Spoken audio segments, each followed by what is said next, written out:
নমস্কার। জীবনে কখনো কি এমন হয়েছে সব কিছু ঠিকঠাক চলার পরেও হঠাৎ যেন মনটা ভারী হয়ে যায়? বাড়িতে অশান্তি বাড়ে, কাজে বাধা আসে, অকারণে দুশ্চিন্তা হয়, অথবা মনে হয় জীবনের কোথাও যেন একটা অদৃশ্য ভার জমে রয়েছে।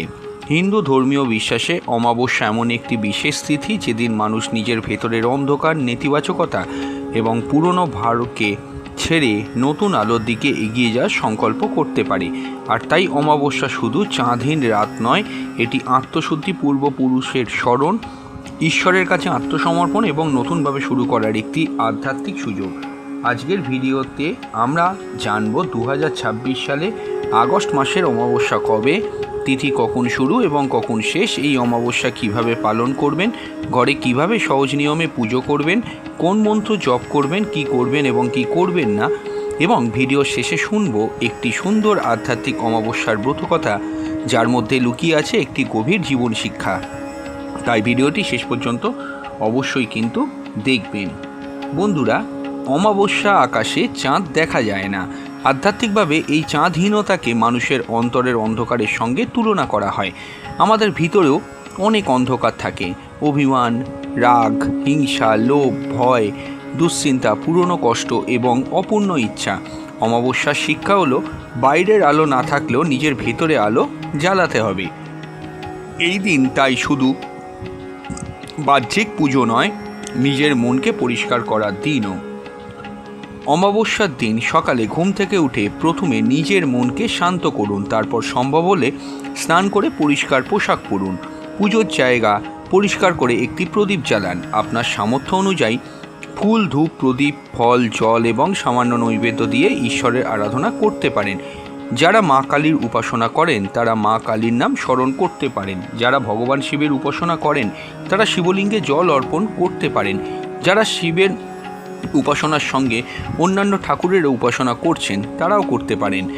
আর যারা কোনো নির্দিষ্ট দেবতার উপাসনা করেন না তারা শুধু ভগবানের নাম স্মরণ করে অমাবস্যার আধ্যাত্মিক সাধনা করতে পারেন, কারণ ঈশ্বরের কাছে সবচেয়ে বড় বিষয় হলো ভক্তি এবং অন্তরের সত্যতা। অমাবস্যার দিনে ভগবান শিবের নাম স্মরণ অত্যন্ত সহজ একটি আধ্যাত্মিক সাধনা হতে পারে। একটি পরিষ্কার পাত্রে জল নিয়ে শিবলিঙ্গে অর্পণ করতে পারেন। তারপর ধীরে ধীরে জপ করুন ওং নমঃ শিবায়। 108 বার জপ করতে পারলে ভালো। সময় না থাকলে 21 বার বা 11 বারও জপ করতে পারেন। মনে রাখবেন, মন্ত্রের সংখ্যা নয়, মনের একাগ্রতাই সবচেয়ে গুরুত্বপূর্ণ। বন্ধুরা, অমাবস্যার দিনে সাধারণভাবে জপ করা যায় ওং নমঃ শিবায়। এর পাশাপাশি নিজের ইষ্ট দেবতার মন্ত্র জপ করতে পারেন। যারা পিতৃপুরুষদের স্মরণ করতে চান তারা ভক্তি ভরে তাদের কথা স্মরণ করে প্রার্থনা করতে পারেন। যেমন বলতে পারেন, আমাদের পূর্বপুরুষদের আত্মা শান্তিতে থাকুন, তাদের আশীর্বাদ আমাদের পরিবারে বজায় থাকুক, আমাদের ভুল ত্রুটি ক্ষমা করুন এবং আমাদের সৎপথে চলার শক্তি দিন। এটি একটি সরল প্রার্থনা, এর জন্য কোনো জটিল আচার আবশ্যক নয়। বন্ধুরা, অমাবস্যার সন্ধ্যায় বাড়ির পরিষ্কার জায়গায় একটি প্রদীপ জ্বালাতে পারেন। অনেকে বাড়ির প্রবেশপথের কাছে প্রদীপ জ্বালান। এর উদ্দেশ্য হলো অন্ধকারের মধ্যে আলোর প্রতীক স্থাপন করা। তবে প্রদীপ এমন জায়গায় রাখবেন যেখানে আগুন লাগার সম্ভাবনা নেই।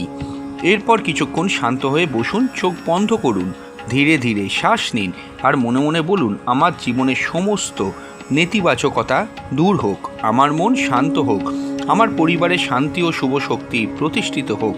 মাত্র 5 থেকে 10 মিনিটের এই নীরব প্রার্থনাও আপনার দিনের একটি সুন্দর আধ্যাত্মিক অনুশীলনও হতে পারে। অমাবস্যার অন্যতম সুন্দর শিক্ষা হলো নিজের সামর্থ্য অনুযায়ী অন্যকে সাহায্য করা। এই দিনে দরিদ্র মানুষকে খাবার দিতে পারেন, বৃদ্ধ মানুষকে সাহায্য করতে পারেন, কাউকে কাপড় দিতে পারেন, পশু পাখিকে খাবার দিতে পারেন, অথবা নিজের সামর্থ্য অনুযায়ী অর্থ বা খাদ্য দান করতে পারেন। কিন্তু একটি বিষয় মনে রাখবেন, দান কখনো অহংকারের বিষয় নয়।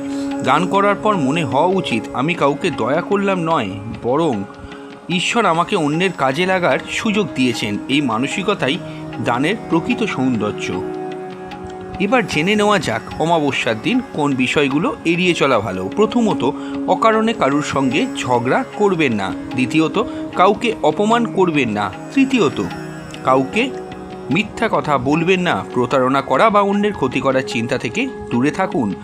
চতুর্থত, অতিরিক্ত রাগ, হিংসা এবং নেতিবাচক চিন্তা এড়িয়ে চলুন। পঞ্চমত, অন্ধবিশ্বাসের কারণে ভয় পাওয়ার কোনো প্রয়োজন নেই। অনেকেই অমাবস্যার নাম শুনে মনে করে এই দিনটি নাকি ভয়ের দিন, কিন্তু আধ্যাত্মিকভাবে অমাবস্যার মূল শিক্ষা ভয় নয়। অমাবস্যার শিক্ষা হলো আত্মশুদ্ধি। আর তাই কোনো কুসংস্কার বা ভয়ের কারণে অযথা কোনো ঝুঁকিপূর্ণ আচার পালন করবেন না।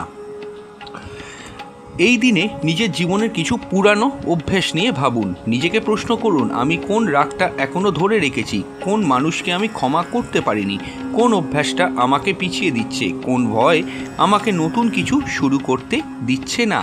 তারপর মনে মনে বলুন, আজ থেকে আমি পুরনো নেতিবাচকতাকে ছেড়ে নতুনভাবে এগিয়ে যাব। এটাই হতে পারে আপনার অমাবস্যার সবচেয়ে বড় সাধনা। এইবার শোনা যাক অমাবস্যার একটি আধ্যাত্মিক ব্রত কথা। অনেক কাল আগে একটি ছোট্ট গ্রামে থাকতেন এক দরিদ্র বৃদ্ধা। তিনি ছিলেন অত্যন্ত ভক্তিমতী। সংসারে তার অর্থ ছিল না, কিন্তু ঈশ্বরের প্রতি তার বিশ্বাস ছিল অপরিসীম। প্রতি অমাবস্যায় তিনি বাড়ি পরিষ্কার করতেন। সন্ধ্যায় একটি ছোট্ট প্রদীপ জ্বালিয়ে বলতেন, হে ভগবান, আমার ঘরে হয়তো ধন নেই, কিন্তু আমার বিশ্বাস যেন কোনোদিন শেষ না হয়। বৃদ্ধার একমাত্র ছেলে ছিল। ছেলেটি পরিশ্রমী হলেও দীর্ঘদিন ধরে কোনো কাজ পাচ্ছিল না। সংসারে অভাব বাড়ছিল। একদিন অমাবস্যার সকালে ছেলে মাকে বলল, মা, আমাদের এত কষ্ট কেন? তুমি প্রতিদিন ঈশ্বরের কাছে প্রার্থনা করো, কিন্তু আমাদের তো কিছুই বদলাচ্ছে না। বৃদ্ধা মৃদু হেসে বললেন, বাবা, ঈশ্বরের কাছে শুধু সম্পদ চাইতে নেই, আগে শক্তি চাইতে হয়।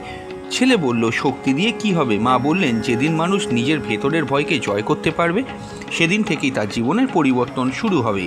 সেদিন ছিল অমাবস্যা। বৃদ্ধা বাড়ি পরিষ্কার করলেন, একটি প্রদীপ জ্বালালেন। তারপর ছেলেকে বললেন, আজ তুমি ঈশ্বরের কাছে শুধু একটি জিনিস চাও, সৎভাবে পরিশ্রম করার শক্তি। ছেলেটি প্রথমে রাজি হচ্ছিল না, কিন্তু মায়ের কথা শুনে সে প্রদীপের সামনে বসে প্রার্থনা করল। পরদিন সকাল থেকে সে আবার কাজ খুঁজতে বেরোলো। কয়েকদিন পর গ্রামের এক ব্যবসায়ীর সঙ্গে তার দেখা হলো। ব্যবসায়ী তার পরিশ্রম ও সততা দেখে তাকে কাজে রাখলেন। ধীরে ধীরে ছেলেটির জীবনে পরিবর্তন আসতে শুরু করলো। কিছুদিন পর সে মাকে বলল, মা, সত্যি অমাবস্যার পর আমার ভাগ্য বদলে গেছে। মা তখন বললেন, না বাবা, অমাবস্যা তোমার ভাগ্য বদলায়নি। অমাবস্যার দিনে তুমি নিজের ভয় বদলেছিলে, তুমি আবার চেষ্টা করার সাহস পেয়েছিলে, আর সেই সাহসই তোমার জীবনের দরজা খুলেছে। ছেলে মায়ের দিকে তাকিয়ে নীরব হয়ে গেল। বৃদ্ধা আবার বললেন, ঈশ্বর সবসময় আমাদের হাতে ফল তুলে দেন না, কখনো কখনো তিনি আমাদের সেই শক্তি দেন যার মাধ্যমে আমরা নিজেরাই ফল অর্জন করতে পারি। এই গল্পের শিক্ষা এখানেই। আমরা অনেক সময় জীবনের সমস্যার জন্য ভাগ্যকে দোষ দিই, কিন্তু নিজের ভেতরের শক্তিটাকে জাগিয়ে তোলার চেষ্টা করি না। অমাবস্যা আমাদের সেই আত্মজাগরণের কথাই মনে করিয়ে দেয়। এইবার আমরা আসবো আগস্ট মাসে 2026 সালের অমাবস্যা তিথির পূর্ণাঙ্গ সময়সূচিতে। 2026 সালে আগস্ট মাসের অমাবস্যা তিথি পড়েছে 12ই আগস্ট। অমাবস্যা তিথি শুরু 11ই আগস্ট আগের দিন রাত 1:54 এবং অমাবস্যা তিথি শেষ 12ই আগস্ট পরের দিন 2026 রাত 11:07। অর্থাৎ 11ই আগস্ট গভীর রাত থেকে অমাবস্যা তিথি শুরু হয়ে 12ই আগস্ট রাত পর্যন্ত থাকবে। পালন হবে 12ই আগস্ট। তাই এই অমাবস্যায় বিশেষ আচার, দান, জপ, ধ্যান বা পূর্বপুরুষের স্মরণ করার ক্ষেত্রে স্থানীয় পঞ্জিকা ও পারিবারিক পরম্পরা অনুসরণ করা ভালো। বিশেষ করে পিতৃকর্ম, শ্রাদ্ধ জাতীয় কোনো আচার থাকলে নিজের এলাকার পঞ্জিকা বা পুরোহিতের পরামর্শ নেওয়া উচিত। বন্ধুরা, অমাবস্যা মানেই অশুভ নয়। অমাবস্যা মানে একটি পুরনো অধ্যায় শেষ করে নতুন আলোর জন্য প্রস্তুত হওয়া। চাঁদ যখন আকাশে দেখা যায় না, তখন চাঁদ কিন্তু আকাশে থাকে, শুধু আমাদের চোখে তার আলো ধরা পড়ে না। ঠিক তেমনই জীবনে যখন আলো দেখতে পাওয়া যায় না, তখন আশীর্বাদ হয়তো আমাদের চারপাশেই থাকে, শুধু আমাদের বিশ্বাস রাখতে হয়।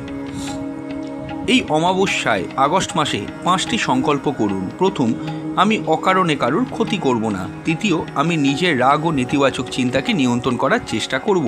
তৃতীয়ত, আমি একজন অসহায় মানুষ বা প্রাণীকে, পশু পাখিকে আমার সাধ্যমতো সামর্থ্য অনুযায়ী সাহায্য করব।